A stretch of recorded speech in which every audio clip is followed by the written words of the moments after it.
Hello students, welcome to Magnet Brains. My name is Abhishek Pandey, your teacher for current events. So magnet brains एक ऐसा platform है जहां पर आपको सभी क्लास सभी सब्जेक्ट के videos free of cost provide किए जाते हैं। इसका मतलब ये हुआ कि कुछ वीडियोस देखने के बाद ना तो आपको कोई सब्सक्रिप्शन लेना है ना ही कोई पैकेज परचेज करना है, क्योंकि best quality content best teachers के साथ मैग्नेट ब्रेन्स सभी वीडियोस आपको फ्री ऑफ कॉस्ट प्रोवाइड करता है। तो करंट इवेंट्स की इस सीरीज में एक बहुत ही इंपॉर्टेंट और एक बहुत ही चर्चित विषय जो है वो मैं आज आपके साथ डिस्कस करूंगा, और इसमें हम इंडिया और यूएई के बीच में एक वर्चुअल समिट यहाँ पर हुई है उसके बारे में डिस्कशन करेंगे। देखिए, भारत का जो नेबरहुड है ना, मतलब जैसे पाकिस्तान, बांग्लादेश, भूटान, ये सब जो कंट्रीज़ हैं उनके साथ रिलेशन को तो इम्प्रूव करना ही है, लेकिन जो हमारा एक्सटेंडेड नेबरहुड होता है ना, स्पेशली सऊदी अरेबिया, यूएई वगैरह, इनके साथ भी भारत के जो रिसेंट अभी अगर आप कुछ ईयर्स देखेंगे ना तो इसमें रिलेशन जो है वो काफ़ी इंप्रूव यहाँ पर हुए हैं। और उसी सीरीज़ में अगर आप देखोगे तो ये जो पर्टिकुलर समिट यहाँ पर हुई है और जिसमें बोला गया है कि हम अलग अलग तरीके के एग्रीमेंट यहाँ पर साइन करेंगे और आगे जो है वो भारत और जो यूएई है उसके बीच में ट्रेड वगैरह बढ़ाएंगे, तो ये काफ़ी सिग्निफिकेंट स्टेप और काफ़ी सिग्निफिकेंट न्यूज़ यहाँ पर होती है जो आज हम यहाँ पर कवर करने वाले हैं। तो ये पूरा का पूरा टॉपिक हम डिस्कस करेंगे, ठीक है। ये हमारे प्रधानमंत्री, यूएई के प्रधानमंत्री जो है वो आपको देखने को मिल रहे हैं, ठीक है। तो ये पुराना फोटो है क्योंकि वर्चुअल समिट थी तो वर्चुअल तरीके की फोटो यहाँ पर अवेलेबल होगी, लेकिन हम इसमें क्या करेंगे कि इसमें पूरा का पूरा कॉन्सेप्ट यहाँ पर समझते हैं और जो लेटेस्ट यहाँ पर चीज़ें हुई हैं वो भी देखेंगे, और भारत और यूएई किस तरीके का रिलेशन आज तक यहाँ पर शेयर करते हुए देखने को मिल रहे हैं वो चीज़ें भी मैं आपको बताऊंगा, ठीक है। उससे पहले एक इंपॉर्टेंट चीज़ यहाँ पर यह है कि अगर आप यूएई को देखेंगे तो यूएई जो है ना, इसकी कैपिटल है अबू धाबी, है ना। और अगर आप देखेंगे तो इसका नाम है यूनाइटेड अरब एमिरेट्स। तो एमिरेट्स बेसिकली यहाँ पर क्या है कि इसमें अगर आप देखेंगे ना तो यहाँ पर आपको 7 एमिरेट्स जो है वो आपको देखने को मिलते हैं, ठीक है। 20 मतलब टोटल जो यहाँ पर आपके एमिरेट्स हैं वो यहाँ पर क्या है, वो 7 एमिरेट्स हैं, ठीक है। एमिरेट्स का मतलब क्या है कि जैसे हमारे देश में राज्य है ना, उसी तरीके से यूएई में जो है वो कितनी प्रोविंसेस हैं, 7 प्रोविंसेस हैं। 7 एमिरेट्स को मिलाकर जो है वो यूएई यहाँ पर आपको देखने को मिलेगा। जैसे अबू धाबी देख सकते हैं आप, दुबई देख सकते हैं, शारजाह देख सकते हैं, ये सारे के सारे जो हैं वो अलग अलग तरीके के एमिरेट्स हैं जिसको मिलाकर यूएई यहाँ पर बनाया, लेकिन इसकी राजधानी जो है वो आपको यूएई देखने को मिलती है, ठीक है। अब ये न्यूज़ में यहाँ पर क्यों है, क्योंकि अभी एक रिसेंटली एक वर्चुअल समिट है जो कि आपको देखने को मिलेगा, जिसमें इंडिया और यूनाइटेड अरब एमिरेट्स के जो भी यहाँ पर पार्टिसिपेंट्स थे उन्होंने पार्टिसिपेट किया है। और सितंबर 2021 में, मतलब पिछले साल अगर आप देखोगे, so India and the UAE formally launch negotiation on the India UAE comprehensive economic partnership agreement, ठीक है। मतलब 2021 सितंबर में दोनों कंट्रीज ने डिसाइड किया था कि हम लोग जो है वो कॉम्प्रिहेंसिव इकोनॉमिक पार्टनरशिप एग्रीमेंट, ठीक है, जैसे फ्री ट्रेड एग्रीमेंट होता है ना, उसी का थोड़ा सा कॉम्प्रिहेंसिव रूप जो होता है उसको हम बोलते हैं कॉम्प्रिहेंसिव इकोनॉमिक पार्टनरशिप एग्रीमेंट, जिसमें दोनों कंट्रीज के बीच में जो इकोनॉमिक पार्टनरशिप है, इकोनॉमिक रिलेशंस हैं, उनको कैसे यहाँ पर इंप्रूव किया जा सकता है, वो दोनों कंट्रीज इस तरीके से यहाँ पर फोकस करती हैं, ठीक है। तो इस चीज के ऊपर यहाँ पर जो है ये बात यहाँ पर की जा रही है, ठीक है। ये पर्टिकुलर जो है वो आपको न्यूज देखने को मिल रहा है, ये भारत का आपको यहाँ पर फ्लैग देखने को मिल रहा है, ये यूएई का फ्लैग है ना। थोड़ा सा फ्लैग वगैरह भी जो है वो पूछना चाहिए, पता होना चाहिए आपको, ठीक है। चलिए अब यहाँ पर हम बात करेंगे कि what are the key highlights of the meeting. अब एक बात समझिए कि अगर आप देखोगे ना तो यहाँ से क्या है कि ये अलग अलग कंट्रीज हैं, ठीक है। जैसे अगर आप यहाँ पर देखो तो यहाँ पर आपको क्या देखने को मिल रहा है, जैसे इस तरफ अगर आप देखेंगे ना तो यहाँ पर आपको अरेबियन सी देखने को मिलेगा, ठीक है। उसके बाद आप इस तरीके से यहाँ से जाएंगे तो आपको यहाँ पर क्या है कि ये ओमान देखने को मिल रहा है, तो यहाँ पर आपको गल्फ ऑफ ओमान देखने को मिलता है, ठीक है। फिर उसके बाद ये जो चीज आपको देखने को मिलती है ना, इसको बोलते हैं पर्शियन गल्फ, ठीक है। ये चीज जो है इसको पर्शियन गल्फ बोलते हैं, ठीक है। फिर यहाँ पर ये जो स्ट्रेट आपको देखने को मिलता है जो 2 वाटर बॉडीज को ऐड करता है ना, जैसे गल्फ ऑफ ओमान को और पर्शियन गल्फ को जो आपस में ऐड करता है उसको हम स्ट्रेट ऑफ हॉर्मूज कहते हैं, ठीक है। तो यहाँ पर ये ईरान हो गया, ये इराक हो गया, ये सऊदी अरेबिया हो गया, यहाँ पर आपको ये यूएई जो कंट्री है वो देखने को मिल रही है, ठीक है। थोड़ा मैप पर भी लोकेशन वगैरह जो है वो पता होना चाहिए। सो अब यहाँ पर क्या है कि इस मीटिंग की कुछ हाईलाइट्स हम देखते हैं कि इस मीटिंग में आखिर क्या क्या चीज़ें हैं जो यहाँ पर फाइनल हुई हैं। जैसे कॉम्प्रिहेंसिव स्ट्रेटेजिक पार्टनरशिप, ठीक है, जो अभी मैंने आपको एग्रीमेंट के बारे में बताया, कॉम्प्रिहेंसिव स्ट्रेटेजिक पार्टनरशिप एग्रीमेंट। तो कॉम्प्रिहेंसिव स्ट्रेटेजिक पार्टनरशिप में बोला गया है कि दोनों ने यहाँ पर क्या किया कि ज्वाइंट विजन स्टेटमेंट जो है वो यहाँ पर रिलीज किया। मतलब जैसे बोलते नहीं कि दोनों के बीच में मीटिंग हुई है और दोनों ने यहाँ पर क्या क्या चीज़ें फाइनल करी हैं, उनको यहाँ पर एक स्टेटमेंट वाइज जो है वो यहाँ पर रिलीज किया जाता है। तो बोला जा रहा है कि इसमें यहाँ पर स्टेटमेंट जो है उसमें बोला गया है कि advancing the India and UAE comprehensive strategic partnership, new frontiers new milestone, ठीक है। मतलब इसमें जो ये पूरा का पूरा ज्वाइंट स्टेटमेंट निकल कर आ रहा है उसमें ये चीज़ बताई गई है, मतलब इस तरीके से इस टाइटल से जो है वो निकल कर आ रहा है, जिसमें बोला जा रहा है कि इंडिया और यूएई का जो कॉम्प्रिहेंसिव स्ट्रेटेजिक पार्टनरशिप होगा, न्यू फ्रंटियर और न्यू माइलस्टोन, उसमें हमको यहाँ पर साथ में मिलकर काम करना है। ठीक है, statement establishes a road map for a future oriented partnership, मतलब कि भविष्य में यहाँ पर दोनों कंट्रीज जो हैं वो किस तरीके से काम करने वाली हैं, इंडिया और UAE, and identify focus areas and outcomes. ठीक है, मतलब दोनों लोग यहाँ पर भविष्य में अलग अलग जो सेक्टर्स यहाँ पर होते हैं उनको आइडेंटिफाई करेंगे, उन पे जो है वो काम करेंगे, और जो भी आउटकम्स होगा वो दोनों कंट्रीज के लिए कैसे बेनिफिशियल यहाँ पर हो सकता है उस बात को यहाँ पर इंश्योर किया जाएगा।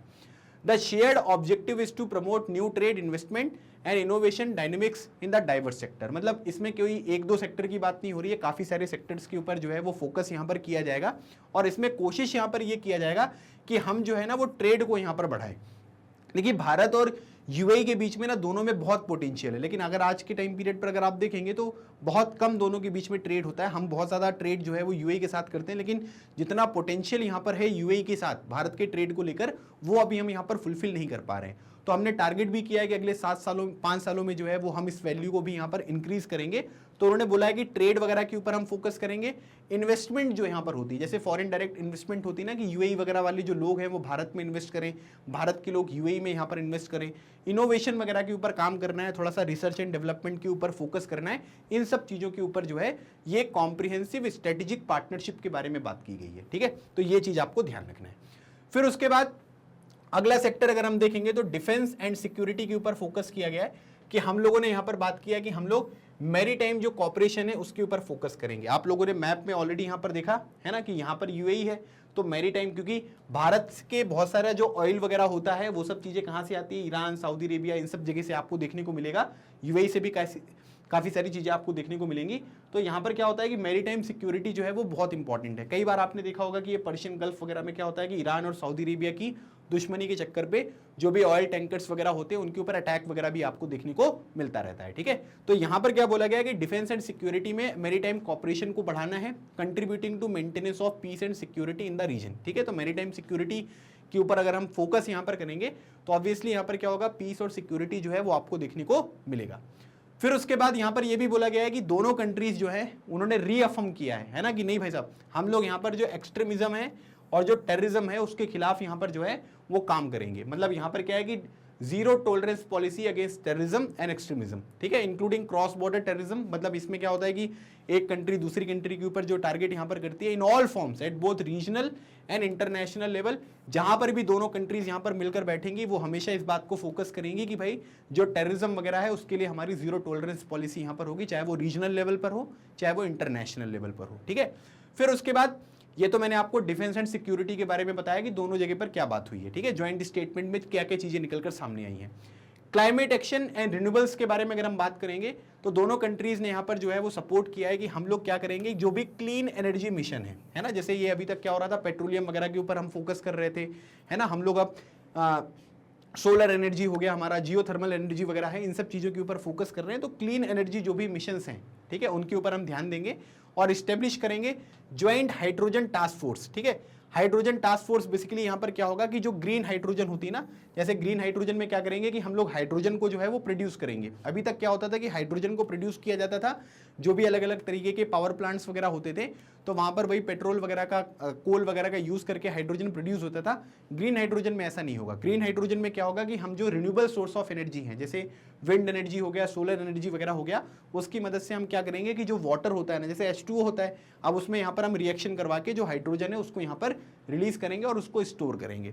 तो यहाँ पर इसीलिए हाइड्रोजन टास्क फोर्स जो है वो यहाँ पर बनाई गई है, ताकि टेक्नोलॉजीज वगैरह को जो है वो यहाँ पर ध्यान दिया जाए और हम लोग बड़े स्केल पर जो है वो हाइड्रोजन को प्रोड्यूस करें। देखिए, हाइड्रोजन प्रोड्यूस करना बड़ा काम नहीं है, हाइड्रोजन को कम दाम पर प्रोड्यूस करना बहुत बड़ा काम है। अगर हाइड्रोजन का दाम जो है वो आप रिड्यूस नहीं कर पाओगे, है ना, उसके जो प्रोडक्शन कॉस्ट है वो कम नहीं रहेगी, तो फिर लोग यहाँ पर मोटिवेट नहीं होंगे कि हाइड्रोजन का प्रयोग करें। तो इसलिए हमको अलग अलग तरीके की टेक्नोलॉजीज जो हैं उनकी आवश्यकता देखने को मिलती है। ठीक है, बाकी आप ये देख सकते हैं, ये पर्सनैलिटी है जिनका स्टार्टिंग में फोटो दिखाया था, ये आपको यूएई के प्राइम मिनिस्टर देखने को मिलेंगे। इनका नाम है मोहम्मद बिन रशीद अल मकतूम। ठीक है, तो ये जो है ये क्या है, ये आपको यूएई के प्राइम मिनिस्टर देखने को मिलते हैं। तो कोई भी कंट्री वगैरह होती है उसकी कैपिटल पता होनी चाहिए, प्राइम मिनिस्टर, प्रेसिडेंट पता होनी चाहिए, ताकि चीज़ें जो है वो आपको अच्छी तरीके से ध्यान में रहें। ठीक है भाई, चलिए फिर उसके बाद टेक्नोलॉजीज के बारे में बात हो रही है ना, इमर्जिंग जो भी टेक्नोलॉजीज आपको बड़े बड़े स्केल पर देखने को मिलती हैं, है ना, उनके ऊपर भी दोनों का ज्वाइंट स्टेटमेंट आया है और दोनों कंट्रीज ने डिसाइड किया है कि हम लोग क्या करेंगे, जो हमारा कॉपरेशन है उसको यहाँ पर एक्सपेंड करेंगे, जो क्रिटिकल टेक्नोलॉजीज होती हैं, and mutually promote E business and E payment. ठीक है, तो याद रखिएगा जो भी अलग अलग तरीके की टेक्नोलॉजीज हैं उनको हम यहाँ पर क्या करेंगे, इनको यहाँ पर इंप्रूव करेंगे। और साथ ही साथ यहाँ पर ये भी बोला जा रहा है कि जो ई बिजनेस होते हैं, है ना, या जो ई पेमेंट होते हैं, जैसे इलेक्ट्रॉनिक पेमेंट होता है ना, जैसे कैश वाली चीजें अब जो है वो खत्म हो रही हैं, तो ई पेमेंट को यहाँ पर क्या करना है कि हमको प्रमोट करना है, और जो इलेक्ट्रॉनिक बिजनेस वगैरह होते हैं उनको भी हमें यहाँ पर प्रमोट करना है। ठीक है, और उसके बाद जो स्टार्टअप्स वगैरह होते हैं, तो इंडिया जो है वो यूएई के जो स्टार्टअप्स होते हैं उनको प्रमोट करेंगे, और जो यूएई वाले हैं वो इंडिया के स्टार्टअप्स को जो है वो प्रमोट करेंगे, सपोर्ट करेंगे। ठीक है, इन्वेस्टमेंट वगैरह जो होती है वो सब चीजें यहाँ पर किया जाएगा। तो जो भी अलग अलग तरीके की टेक्नोलॉजीज हैं, इमर्जिंग टेक्नोलॉजीज, उनके ऊपर भी हमको यहाँ पर फोकस करना है। एजुकेशन के ऊपर कॉपरेशन, अब ये बहुत ही इंपॉर्टेंट क्वेश्चन है जो आपसे यहाँ पर पूछा जाएगा कि इंडिया के बाहर पहला आईआईटी जो है वो कहाँ पर ओपन होगा, कौन सी कंट्री में, एक ये क्वेश्चन बनेगा। तो एजुकेशन के ऊपर कॉपरेशन में बोला गया है कि दोनों कंट्रीज यहाँ पर एग्री हुए हैं कि हम लोग एक इंडियन इंस्टीट्यूट ऑफ टेक्नोलॉजी जो है वो यूएई में ओपन करेंगे। मतलब इंडिया के बाहर पहला जो आईआईटी है वो कहाँ पर ओपन हो रहा है, वो यूएई में ओपन हो रहा है। तो ये बहुत इंपॉर्टेंट क्वेश्चन है, ये किसी ना किसी एग्जामिनेशन में जरूर आएगा, तो आपको पता भी होना चाहिए। ठीक है, फिर उसके बाद हेल्थ के सेक्टर में भी कॉपरेशन की बात करी गई है कि हम लोग यहाँ पर डिसाइड किया दोनों कंट्रीज ने कि हम लोग कोलैबोरेट करेंगे, है ना, रिसर्च में, है ना, कि ताकि दोनों कंट्रीज के जो यहाँ पर रिसर्चर्स हैं वो साथ में रिसर्च कर सकें, प्रोडक्शन हो सके, डेवलपमेंट हो सके, रिलायबल सप्लाई चेन्स का for vaccines, and enhance investment by UAE entities in the health infrastructure in India. ठीक है, मतलब इसमें 2-3 बातें बताई गई हैं। पहली बात, आज के टाइम पीरियड पर जेनरिक मेडिसिन की बहुत रिक्वायरमेंट है ना। जेनरिक मेडिसिन वो मेडिसिन होती हैं जिनका दाम थोड़ा कम स्केल पर आपको देखने को मिलेगा, ज़्यादा महंगी नहीं होंगी। तो हम लोग क्या करेंगे कि रिलायबल सप्लाई चेन होना चाहिए। अभी तक क्या हो रहा था कि पूरी दुनिया चाइना के ऊपर डिपेंडेंट थी, है ना, तो वहाँ पर क्या हुआ कि कोविड-19 की वजह से जो भी आपको यहाँ पर ये लॉकडाउन वगैरह देखने को मिले, इसकी वजह से क्या हुआ कि पूरा का पूरा सप्लाई चेन जो है वो डिस्टर्ब हो गया। सप्लाई चेन का मतलब यहाँ पर ये होता है कि जब चीज़ों को आप एक जगह से दूसरी जगह पर भेजते हो तब, ठीक है, तो वो चीज़ें आपको कम देखने को मिली। फिर उसके बाद ये भी बोला गया कि वैक्सीन वगैरह के ऊपर रिसर्च करेंगे, प्रोडक्शन वगैरह करेंगे, है ना, और इन्वेस्टमेंट जो भी यहाँ पर होगा हेल्थ इंफ्रास्ट्रक्चर में, हमारे देश में जो हेल्थ वगैरह की चीज़ें होती हैं उनके ऊपर बाहर की कंट्रीज जो हैं वो आके इन्वेस्ट करें, इसके ऊपर फोकस किया जा रहा है। As well as collaborate in providing health care in the under privilege जो नेशन है, जैसे अफ्रीका वगैरह में अगर आप देखोगे तो वहाँ पर क्या है कि अगर हम ऐसा सोचते हैं कि भाई चीज़ें जो हैं वो केवल कुछ ही लोग उनको वैक्सीन प्रोवाइड करेंगे, तो वो तो वैक्सीन पहुंच ही नहीं पाती, क्योंकि अफ्रीका तो बहुत गरीब आपको कॉन्टिनेंट यहाँ पर देखने को मिलेगा, है ना, काफ़ी ज़्यादा पॉवर्टी आपको देखने को मिलती है। तो हमने क्या किया कि हमने जो है एक यहाँ पर मिशन चलाया जिसको बोलते हैं वैक्सीन मैत्री।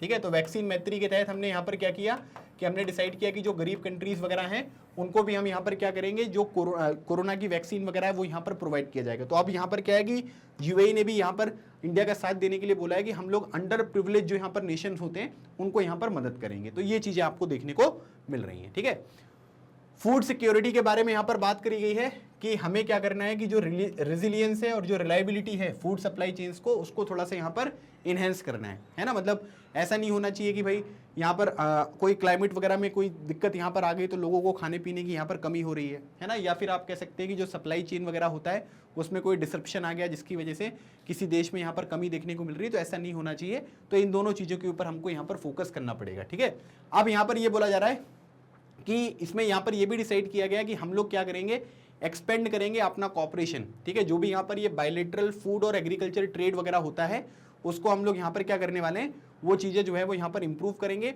और साथ ही साथ इंफ्रास्ट्रक्चर वगैरह डेवलप करेंगे ताकि जो भी लॉजिस्टिक सर्विस कनेक्टिंग होती है ना, मतलब आप ये कह सकते हैं कि हम लोगों ने डिसाइड किया है कि जैसे हमको यूएई में कोई सामान वगैरह भेजना है तो जो पोर्ट के साथ कनेक्टिविटी होती है ना, मतलब हमको रोड वगैरह डेवलप करना पड़ेगा, है ना, फिर उसके बाद सामान वगैरह जो पोर्ट वगैरह पे आते हैं तो जो ट्रांजिशन टाइम वगैरह होता है उसको थोड़ा रिड्यूस करना पड़ेगा, ताकि जो डेस्टिनेशन वाला है हमारा यूएई में, जो भी हम यहाँ पर फूड वगैरह एग्रीकल्चर से रिलेटेड जो सामान वगैरह बेच रहे हैं या भेज रहे हैं, वो सब चीज़ें समय पर कंप्लीट की जा सकें। तो दोनों कंट्रीज इस तरीके से काम करेंगे, क्योंकि आप ये कह सकते हैं कि भारत के ऊपर जो है वो यूएई इस पर्टिकुलर सेक्टर में डिपेंडेंट आपको देखने को मिलता है। स्किल्स को कॉपरेशन में जो है बोला गया है कि स्किल्स में कॉपरेशन हम करेंगे, है ना, कि भाई हम लोग यहाँ पर क्या करने वाले हैं कि स्किल डेवलपमेंट के ऊपर काम करेंगे। ताकि जो मार्केट की नीड है ना, मतलब जिस तरीके की स्किल्स यहाँ पर रिक्वायर्ड होती हैं, so market needs and address the changing needs for the future of work. ठीक है, मतलब जिस तरीके की रिक्वायरमेंट है, मतलब आजकल क्या होता है कि स्कूल कॉलेजेस में जो पढ़ाया जा रहा है और जो मार्केट की रिक्वायरमेंट है उनके बीच में जो चीज़ें हैं वो सिंक्रोनाइज नहीं है, तो हमको उसी तरीके की चीज़ें बतानी पड़ेंगी, स्किल्स सिखानी पड़ेंगी जो मार्केट की रिक्वायरमेंट है, तो उसके ऊपर फोकस किया गया है। ठीक है, तो ये अलग अलग सेक्टर में क्या क्या डिसाइड किया गया है वो मैंने आपको बताया कि अभी इंडिया और यूएई की जो वर्चुअल समिट हुई थी उसमें कौन कौन सी चीज़ें निकल कर सामने आई हैं। बाकी एक बात ये ध्यान रखना है कि यहाँ पर ना एक कमेमोरेटिव स्टैंप जो है वो यहाँ पर रिलीज किया गया है ना, जैसे कोई ऑस्पिशियस यहाँ पर ओकेशन होता है तो स्टैंप जो होते हैं ना, छोटे छोटे स्टैंप, वो रिलीज किए जाते हैं। तो अभी क्या हुआ है कि दो चीज़ें आपको देखने को मिलेगा कि 50 साल हो गए यूएई के फाउंडेशन के, है ना, उसका एक कमेमोरेटिव स्टैंप है, और भारत की इंडिपेंडेंस को 75 ईयर्स कंप्लीट हो गए। तो ये दो यहाँ पर क्या है कि ये कमेमोरेटिव जो स्टैंप है इस पर्टिकुलर ओकेशन को कमेमोरेट करने के लिए यहाँ पर ये रिलीज किया गया है। ठीक है, तो ये चीज़ भी यहाँ पर आपको देखने को मिलेगी। तो ये सब कुछ था जो लेटेस्ट आपको अभी यहाँ पर सबमिट देखने को मिली, उसमें कौन कौन सी चीज़ें यहाँ पर देखने को मिल रहा है ना, क्या क्या प्रोविजंस यहाँ पर साइन किए गए हैं, वो सब चीज़ें मैंने आपको बताई। अब इसमें सबसे इंपॉर्टेंट जो है ये है कॉम्प्रिहेंसिव इकोनॉमिक पार्टनरशिप एग्रीमेंट। ठीक है, ये पूरा का पूरा एग्रीमेंट है।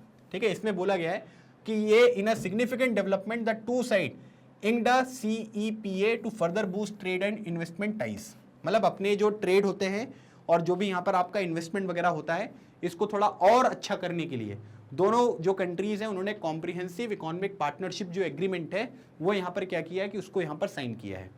जैसे प्लास्टिक हो गया, एग्रीकल्चर हो गया, food product, automobile, engineering, pharmaceuticals are some of the areas that will be boosted because of the pact. तो ये सारे के सारे सेक्टर्स हैं जिसमें आप देख सकते हैं कि कॉम्प्रिहेंसिव इकोनॉमिक पार्टनरशिप एग्रीमेंट की वजह से ये सारे के सारे सेक्टर्स में जो है वो बूस्ट आपको देखने को मिलता है। ठीक है, अब यहाँ पर क्या है कि ये जो कॉम्प्रिहेंसिव इकोनॉमिक पार्टनरशिप एग्रीमेंट है इसकी वजह से आप ये कह सकते हैं कि करीब 10 लाख नई जॉब्स यहाँ पर क्रिएट होंगी जो यंग लोग हैं हमारे लिए, and would also open access to broader African and Asian market for India. ठीक है, मतलब इसमें क्या होगा कि अब सामान वगैरह यहाँ पर जब आपको देखने को मिलेगा, जॉब्स वगैरह क्रिएट होंगी, तो आप ये कह सकते हैं कि जो एशियन मार्केट है या जो अफ्रीकन मार्केट वगैरह है उसका भी एक्सेस इंडिया को मिलेगा। तो आप ये कह सकते हैं कि भारत का जो यहाँ पर एक्सपोर्ट है वो इंप्रूव होता हुआ दिखाई देगा। अब यहाँ पर जो कॉम्प्रिहेंसिव इकोनॉमिक पार्टनरशिप एग्रीमेंट अभी साइन किया गया है इसमें ये बोला जा रहा है कि इससे दोनों कंट्रीज के जो यहाँ पर बायलैटरल ट्रेड हैं वो यहाँ पर इंक्रीज होंगे। जैसे आज के टाइम पीरियड पर अगर आप इंडिया और यूएई का ट्रेड देखोगे तो ये 60 बिलियन का है, जिसको हम यहाँ पर अगले 5 साल में 2022 से 2027 तक $100 बिलियन करने की बात यहाँ पर कर रहे हैं। तो इसकी वजह से आप ये कह सकते हैं कि जो आपने ये डिसाइड किया है ना कि हम $100 बिलियन का यूएई के साथ ट्रेड करेंगे, इसको भी काफ़ी ज़्यादा बूस्ट आपको देखने को मिलेगा।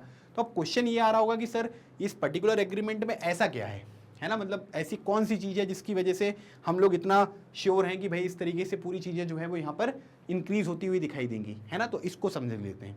देखिए ये क्या होता है कि ये जो CAPA होता है ना एक तरीके का फ्री ट्रेड पैक्ट होता है ना, जिसमें क्या होता है कि जो भी आप यहाँ पर क्या करते हैं कि इसमें which covers negotiation on the trade in services and investment and other areas of economic partnership. तो यहाँ पर क्या है कि इसमें आप ये कह सकते हैं कि जब भी आप CAPA वगैरह यहाँ पर साइन करते हैं ना, तो इसमें आप एक चीज़ ये देख सकते हो कि इसमें अलग अलग तरीके की नेगोशिएशंस होती हैं। मतलब आप कंट्री टू कंट्री यहाँ पर ये वेरी करेंगी कि भाई आपके यहाँ पर किस तरीके से काम करना है ना, किस तरीके से पॉलिसीज़ यहाँ पर आगे बढ़ेंगी, उन चीज़ों के ऊपर हम यहाँ पर फोकस करते हैं। ठीक है, अब इसमें यहाँ पर क्या होता है कि जैसे ट्रेड को कैसे फैसिलिटेट यहाँ पर करना है ना, कस्टम्स वगैरह, जैसे क्या होता है कि कई चीज़ों के ऊपर हम इंपोर्ट ड्यूटी वगैरह लगाते हैं, है ना, तो कस्टम्स वगैरह कैसे रहेगा, कंपटीशन को कैसे इंश्योर करेंगे, जो इंटेलेक्चुअल प्रॉपर्टी राइट्स वगैरह होते हैं उनको कैसे हम यहाँ पर इन्हेंस करेंगे, मतलब जो ट्रेड बैरियर्स यहाँ पर होते हैं ना उनके ऊपर नेगोशिएशंस यहाँ पर किए जाएंगे, जिसको लेकर अलग अलग कंट्रीज के बीच में कुछ मतभेद आपको देखने को मिलते हैं। तो इस पर्टिकुलर एग्रीमेंट के तहत हम यहाँ पर क्या करेंगे, उन चीज़ों को यहाँ पर दूर कर सकते हैं। पार्टनरशिप एग्रीमेंट और cooperation agreements are more comprehensive than free trade agreement. ठीक है, फ्री ट्रेड एग्रीमेंट से क्या होता है कि ये ज़्यादा कॉम्प्रिहेंसिव होते हैं, एक तो ये बात ध्यान रखना है। फ्री ट्रेड एग्रीमेंट में क्या होगा कि जो इंपोर्ट ड्यूटी वगैरह होती है वो सब चीज़ें हटा दी जाएंगी, है ना। लेकिन यहाँ पर क्या है कि जो कॉम्प्रिहेंसिव इकोनॉमिक पार्टनरशिप यहाँ पर एग्रीमेंट होता है ये फ्री ट्रेड एग्रीमेंट से बड़े स्केल पर आपको देखने को मिलता है। मतलब दोनों कंट्रीज एक दूसरे के वेलफेयर के लिए यहाँ पर सोचती हैं कि कैसे इस हम दोनों के बीच का जो ट्रेड वगैरह है इसको इंप्रूव कर सकते हैं, और अलग अलग पॉइंट्स पर नेगोशिएशन करके चीज़ों को यहाँ पर रीजनेबल करने की कोशिश जो है वो यहाँ पर की जाती है। ठीक है, उसके बाद CAPA जो है also look into the regulatory aspect of trade and encompasses agreement covering the regulatory issues। ठीक है, मतलब जो भी यहाँ पर regulations वगैरह होते हैं उन सब चीज़ों को भी यहाँ पर ध्यान रखा जाता है। केवल यहाँ पर क्या है कि फ्री ट्रेड के ऊपर ही बात नहीं की जाती है। और याद रखिएगा इंडिया ने जो है ना वो CAPA जो है वो साउथ कोरिया के साथ और जापान के साथ ऑलरेडी यहाँ पर साइन किया हुआ है, ठीक है। अब UAE के साथ भी यहाँ पर साइन कर लिया, लेकिन साउथ कोरिया और जापान के साथ भी यहाँ पर इंडिया ने जो है वो यहाँ पर कॉम्प्रिहेंसिव जो इकोनॉमिक पार्टनरशिप एग्रीमेंट है वो यहाँ पर साइन किया हुआ है, ठीक है। तो इसके बारे में भी आपको जानकारी होनी चाहिए। ये जापान का मैप है, ये साउथ कोरिया का मैप है, तो ये भी आपको ध्यान रखना है। चलिए आगे बात करते हैं। अब ये तो क्या है कि ये थोड़ा बहुत मैंने अभी की जो यहाँ पर वर्चुअल मीटिंग हुई थी वो डिस्कस कर ली आपके साथ। अब यहाँ पर current state of India and UAE relation यहाँ पर कैसा है ये बात कर लेते हैं, ठीक है। तो याद रखिएगा कि भारत और UAE के बीच में फ्रेंडली रिलेशन यहाँ पर है, फ्रेंडशिप आपको देखने को मिलेगी, है ना। ओल्ड कल्चरल, रिलीजियस और economic ties between the two nation, मतलब हम ये देख सकते हैं कि कल्चरल, है ना, धार्मिक और इकोनॉमिक जो यहाँ पर टाइज है दोनों कंट्रीज के बीच में बहुत सालों से यहाँ पर चली आ रही है। अब यहाँ पर अगर आप देखेंगे कि हम लोग यहाँ पर हमारे बीच में जो रिलेशन यहाँ पर आपको फ्लोरिश आपको देखने को मिले on the accession of HH Sheikh Zayed bin Sultan Al Nahyan as the ruler of Abu Dhabi in 1966 and subsequently with the creation of the UAE federation in 1971। मैंने अभी आपको बताया कि UAE फेडरेशन को क्रिएट होने पे 50 साल पूरे हो गए, इसलिए यहाँ पर कमेमोरेटिव जो स्टैंप है वो यहाँ पर लॉन्च किया गया था। तो क्या हुआ कि 1966 में अगर आप देखोगे तो शेख ज़ैद बिन सुल्तान जो है वो यहाँ पर क्या बने, वो अबू धाबी के जो है वो रूलर बने। और उसके बाद UAE फेडरेशन की स्थापना 1971 में हुई, जिसमें 7 एमिरेट्स को मिलाकर ये सब चीजें स्टेब्लिश यहाँ पर करी गई। तो उसके बाद से भारत और जो यहाँ पर UAE है उनके बीच में रिलेशन आपको बढ़ते हुए दिखाई दिए। तो याद रखिएगा 1971 में UAE फेडरेशन की स्थापना हुई थी और Sheikh Zayed bin Sultan Al Nahyan जो थे वो रूलर ऑफ अबू धाबी थे, जो कि 1966 में बने। तब से भारत के साथ रिलेशन यहाँ पर इंप्रूव होते हुए आपको दिखाई दिए। पॉलिटिकल रिलेशन के बारे में अगर हम बात करेंगे तो 2019 में, ठीक है, UAE जो है उसने यहाँ पर क्या है कि ज़ैद मेडल, आप ये देख सकते हैं, ये ज़ैद मेडल आपको देखने को मिलेगा। और ये जो है ना ये इनका हाईएस्ट सिविलियन अवार्ड है। कॉम्पिटिटिव एग्जामिनेशन में पूछा जा सकता है कि जो ज़ैद अवार्ड है, ज़ैद मेडल, वो कौन सी कंट्री का हाईएस्ट सिविलियन अवार्ड है। क्यों? क्योंकि ये जो अवार्ड है ना ये prime minister of India for consolidating the long standing friendship and joint strategic cooperation between the two nation. तो ये जो है यहाँ पर UAE का हाईएस्ट सिविलियन ऑनर है जिसको बोलते हैं ज़ैद मेडल। ये हमारे देश के प्रधानमंत्री जी को यहाँ पर दिया गया है, ठीक है। हमारे देश के प्रधानमंत्री उस टाइम पर श्री नरेंद्र मोदी जी थे, तो इसलिए उनको ये अवार्ड यहाँ पर दिया गया है, क्योंकि दोनों के बीच में जो यहाँ पर रिलेशन है उसको कंसोलिडेट करने के लिए और आगे बढ़ाने के लिए ये चीज़ें यहाँ पर दी गई हैं। अब उसके बाद यहाँ पर अगर आप देखोगे तो 2015 में जो हमारे इंडियन प्राइम मिनिस्टर हैं उन्होंने UAE यहाँ पर विजिट किया था, और जिसकी वजह से आप ये कह सकते हैं कि इन दोनों कंट्रीज़ के बीच में एक कॉम्प्रिहेंसिव और स्ट्रेटेजिक पार्टनरशिप जो है उसकी यहाँ पर शुरुआत होती हुई आपको देखने को मिली। तो जब हमारे देश के प्रधानमंत्री 2015 में UAE गए थे तो उसके बाद से दोनों कंट्रीज़ के बीच में रिलेशन जो है वो और भी ज़्यादा आगे बढ़ते हुए दिखाई दिए। इकोनॉमिक रिलेशंस के बारे में अगर हम बात करेंगे तो यहाँ पर क्या है कि आज के टाइम पीरियड पर जो है आप ये बोल रहे हैं कि $60 बिलियन है हमारे और UAE के बीच का trade. India's third largest trading partner for the year after China and USA। मतलब 2019-20 की बात अगर हम करेंगे तो सबसे ज़्यादा ट्रेड जो है वो हमने चाइना के साथ किया है, उसके बाद USA के साथ किया है, और उसके बाद अगर आप देखोगे तो हमने जो है UAE के साथ यहाँ पर किया है, ठीक है। तो third largest trading partner Bharat का कौन है, वो UAE है। UAE is the second largest export destination of India with an amount of over $29 billion for the year 2019-20। ये तो टोटल ट्रेड की बात हो रही है, चाइना, USA और UAE, ये तो टोटल ट्रेड है, मतलब इसमें इंपोर्ट एक्सपोर्ट दोनों है। लेकिन सेकेंड लार्जेस्ट एक्सपोर्ट डेस्टिनेशन, मतलब हम अपना सामान जो एक्सपोर्ट करते हैं वो कहाँ पर ज़्यादा करते हैं, वो हम UAE में करते हैं सेकेंड नंबर पर, ठीक है। तो एक्सपोर्ट करने के मामले में UAE जो है वो सेकेंड नंबर पर है, हम उनको सामान ज़्यादा बेच। अभी वो $100 बिलियन जब हमारा ट्रेड होगा तो उसमें भी जो हमारे एक्सपोर्ट की वैल्यू है वो यहाँ पर इंक्रीज होगी, जिससे इंडिया को यहाँ पर बेनिफिट होगा, ठीक है। तो इस बात को भी ध्यान रखना है। For the UAE, India is the second largest trading partner of the year 2009 with an amount of around 41.43 for the non-oil trade। मतलब non-oil trade मतलब ऑयल को साइड कर दीजिए। तो अगर आप देखोगे तो UAE जो है वो उसके लिए है ना, फॉर द UAE इंडिया जो है वो सेकेंड लार्जेस्ट ट्रेडिंग पार्टनर आपको देखने को मिलेगा 2019 में। मतलब हमारे दोनों कंट्रीज के बीच में जो है वो पोटेंशियल है, ठीक है। ये हमारे कॉमर्स मिनिस्टर हैं श्री पीयूष गोयल जी, काउंटर पार्ट के साथ, जो कि यहाँ पर UAE को रिप्रेजेंट कर रहे हैं, ठीक है। तो अगर आप यहाँ पर देखेंगे तो आप ये कह सकते हैं कि बहुत सारा जो ट्रेड है वो पोटेंशियल दोनों कंट्रीज के बीच में आपको देखने को मिल रहा है। तो अगर हम इसको थोड़ा सा और अच्छी तरीके से आगे बढ़ाएंगे तो डेफिनेटली इंडिया और UAE के रिलेशन जो है वो और इंप्रूव होंगे, स्पेशली ट्रेड जो है वो बहुत अच्छी तरीके से आगे बढ़ेगा, है ना। तो इसी के सीरीज में अगर आप देखोगे तो ये कॉम्प्रिहेंसिव इकोनॉमिक पार्टनरशिप एग्रीमेंट जो है बहुत बड़ा आपको एक जो है वो बूस्ट यहाँ पर देखने को मिलता है। कल्चरल रिलेशंस के बारे में अगर हम बात करेंगे तो कल्चरल रिलेशंस में बताया गया है कि the two nation share historical ties and have maintain regular cultural exchange both at the official and popular level. ठीक है, तो मतलब बहुत सारे आप ये देखोगे कि कल्चरल एग्रीमेंट जो है वो 1975 में साइन किया गया था, जिसकी वजह से दोनों जो एम्बेसीज हैं, जो इंडिया की एम्बेसी आपको यूएई में देखने को मिलेगी, यूएई की जो इंडिया में है, तो अलग अलग तरीके की जो कल्चरल एक्टिविटीज़ वगैरह होती हैं वो यहाँ पर आपको देखने को मिलेंगी, जिसको आप ये कह सकते हैं कि हमारे दोनों देश के बीच में जो कल्चरल यहाँ पर रिलेशंस हैं वो भी यहाँ पर अच्छे लेवल पर आपको देखने को मिलते हैं। ठीक है, तो मतलब दोनों के जो भी यहाँ पर फंक्शंस वगैरह होते हैं, एक्टिविटीज़ वगैरह होती हैं, वो चीज़ें यहाँ पर अनाउंस करी जाती हैं और उनको ऑर्गेनाइज करते हैं।